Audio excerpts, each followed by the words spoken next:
Elon Musk has got himself into yet another war. This time it's in Brazil against their High Court judge. His name is Alexandre de Moraes.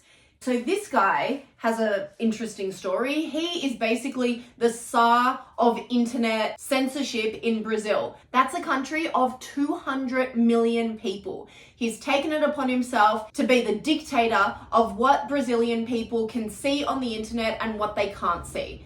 And he's gone crazy with power. Now, Elon Musk doesn't like this because this judge has a personal vendetta against Elon Musk and against X. The shit that has gone down with these two in the past few days, oh my God, if you just look at Elon Musk's Twitter feed, you will see the rampage that this man is on against this Moraes guy. So basically during their last election, which was last year, there was a lot of misinformation going around, which is what happens during any election across the world.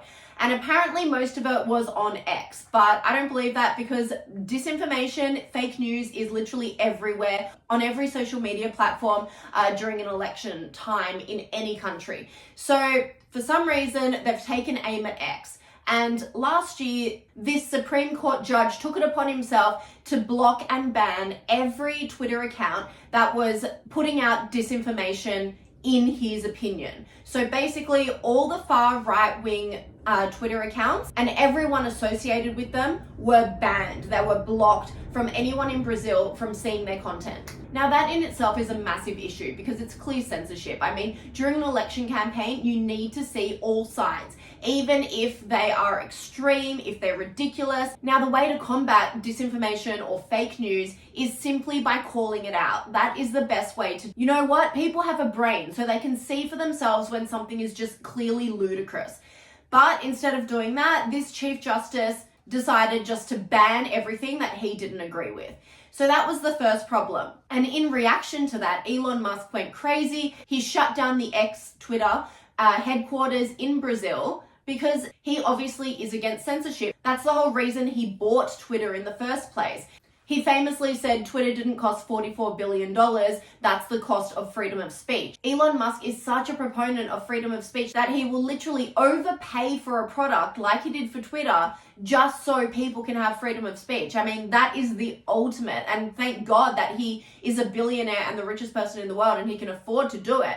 But it was a bad financial decision on his part. He knew that. But he also knew that the world needs freedom of speech. And this is exactly why, because we have these totalitarian leaders who take it upon themselves and try to ban and censor everything that they don't agree with. So back to this. Basically what happened is that a Supreme Court asked X to block all of these right-wing politicians, all of these opinions that he didn't agree with, that he deemed as misinformation. Elon Musk and Twitter refused to block these right-wing people who this judge deemed as spreading disinformation. The judge then threatened the employees of X in Brazil with arrest. So Elon Musk shut down the offices of X in Brazil to protect those employees. And then the judge said, well, because you have no representative in this country anymore, then X needs to be taken offline. We are not going to have a company that doesn't have any representatives.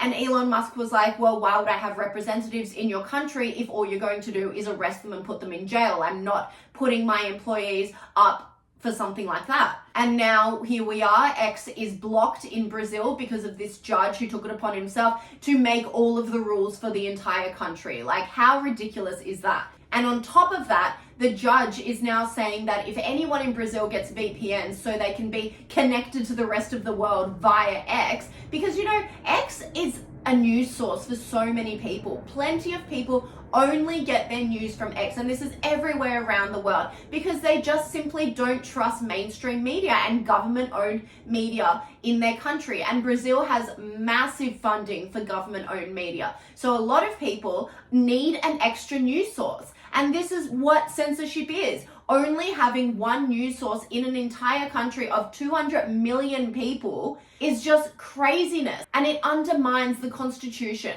Free speech is a really integral part in the constitution of any democratic nation, including Brazil. And this judge has just undermined that. I don't know how this is legal. I don't know why more people aren't standing up against it. I don't know why it's up to Elon Musk to be standing up against this when this judge is in his own country. It's like, this guy has crazy limitless power in Brazil. Why is everyone so scared of him? It's supposed to be a democratic nation. So on top of blocking X, he's also threatened that if anyone gets a VPN, which allows people to go around the block to say that they're living in another country and therefore have access to X, they're going to have a fine of $9,000 every single day. Now, to put that into perspective, the average yearly salary for someone in Brazil is $9,000. So there is no way that Brazilians are going to be able to afford this fine. So he knows exactly what he's doing. He's threatening and he's making everyone scared to simply get information. This Brazilian law professor called Carlos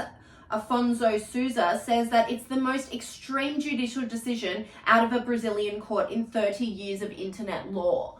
Like, this is crazy, massive stuff. And this other prominent Brazilian lawyer, his name is Tiago Amparo, he says that the $9,000 fines for the VPNs is absolutely authoritarian and there is no explicit legal provisions that allows for it. So this judge, this Moraes, is circumventing the law. He's literally committing crimes. There is no precedence for what he's doing, and yet he's so badly trying to prove a point and wield so much power that he's willing to undermine the Constitution. And do you know what other countries have banned X? Okay, let's look at them. North Korea, China, and Iran have all banned X.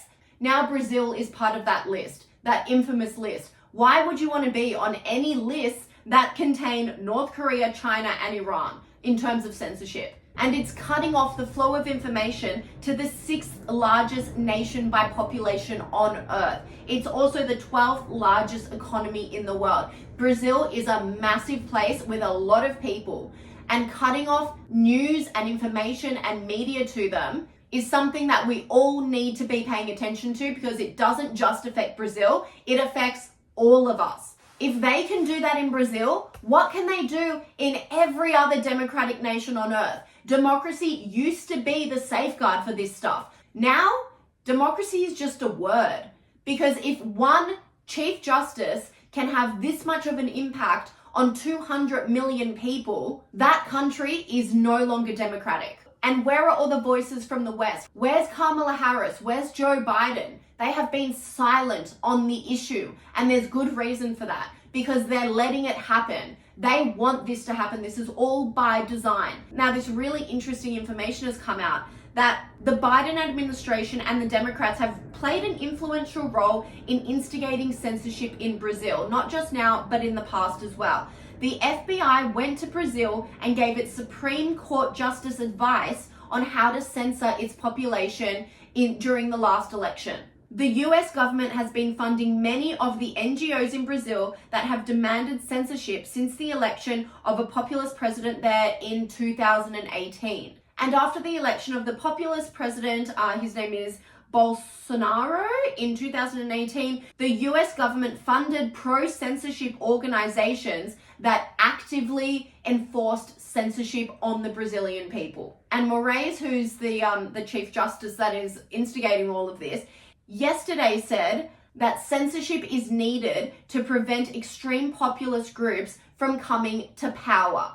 Yes, he literally said that. He is all for censorship. He's not even trying to hide it anymore. And his version of extreme populist groups are literally just center-right, right-wing, conservative political parties who have just as much right to be there and to be in the race and to be elected democratically than the left-wing parties that he supports. These aren't fascist parties. They're literally center-right parties. That's why they're populist. And he is so scared of them coming to power because they reveal the truth and they don't accept kickbacks from people in government and people in power like this guy, that he needs to take every precaution to keep them out of office. Because if they come in, he gets out.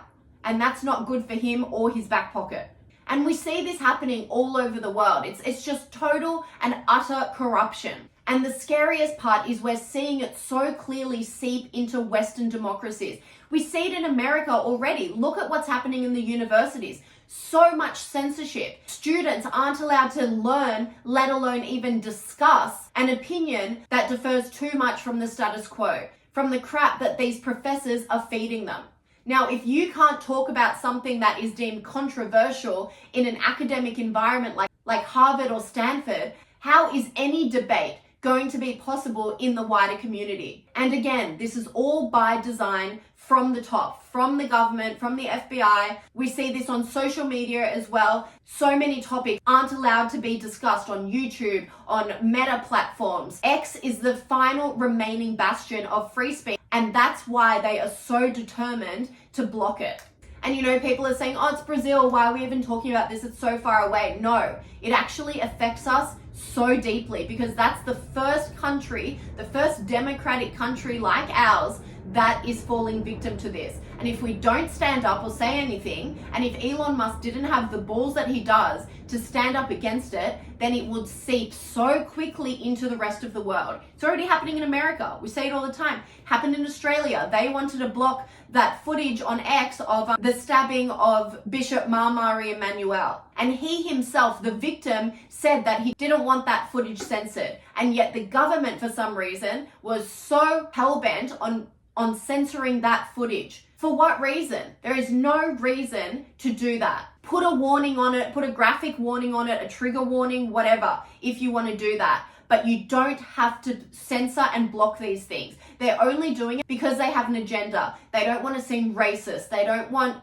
to expose the truth about people in our society. And once again, Elon Musk had a crusade against the Australian government for that. He took it to court. But when the justices are the ones making the decisions and they're not being objective about the decisions, that is when an issue arises. How is Elon Musk going to win in the highest court of the land in Brazil if the guy judging him is against him? Do you see the slippery slope here? If everyone is on board with the pro-censorship agenda, the judges, the politicians, the FBI, the social media companies, even the ISPs, what hope does one man have, even if he is a billionaire, against all of this hierarchy of power?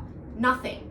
And that's why the people need to have their voices heard, and they need to stand up against this.